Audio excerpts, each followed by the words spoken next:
রাজধানীর ব্যস্ত এলাকা মগবাজার, হঠাৎ বিকট শব্দে কেঁপে ওঠে পুরো এলাকা। মুহূর্তেই আতঙ্ক ছড়িয়ে পড়ে পথচারী ও স্থানীয়দের মধ্যে। প্রত্যক্ষদর্শীরা জানান, মগবাজার ফ্লাইওভারের উপর থেকে ছোড়া ককটেল মাথায় পড়লে বিস্ফোরণে ঘটনাস্থলেই প্রাণ হারান সিয়াম মজুমদার।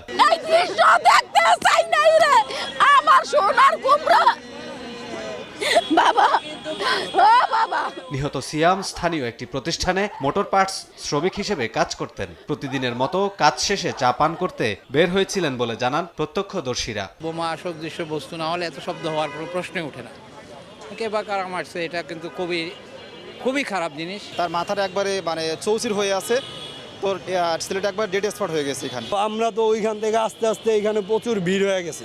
তো আস্তে আস্তে দেখছি যে এখানে এই ছেলেটার মাথার উপর সম্ভবত সবাই বলতেছে বম পড়ছে। তো এরকম কিছু না হইলে তো ছেলে মারা যেত না। আমরা চাচ্ছি যে সরকারের কাছে যে আমাদের সবার নিরাপত্তার জন্য নিশ্চয়তা দেয়।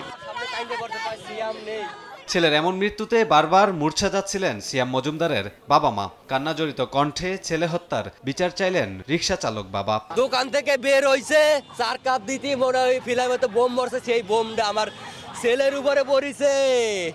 আমার ছেলে, আমি সরকারের দ্বারে বিচার চাই, আমার ছেলেরে ফিরাই দেন।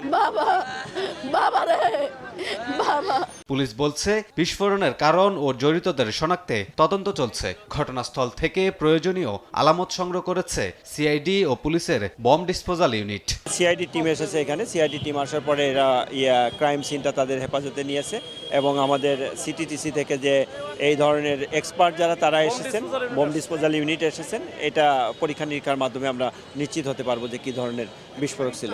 এ ঘটনায় এলাকায় এখনও থমথমে পরিস্থিতি বিরাজ করছে। কামরুল হাসান, সময় সংবাদ, ঢাকা।